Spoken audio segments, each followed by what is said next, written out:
It's actually very surprisingly smaller than I thought, which I like, because I'd like to daily carry this. But solid, man, and I actually don't mind this. Very retro. It's not as sharp as I want it. I'm probably gonna sharpen it some more, but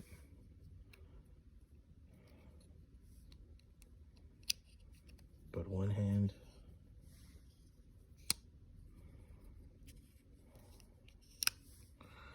That little notch is not so bad.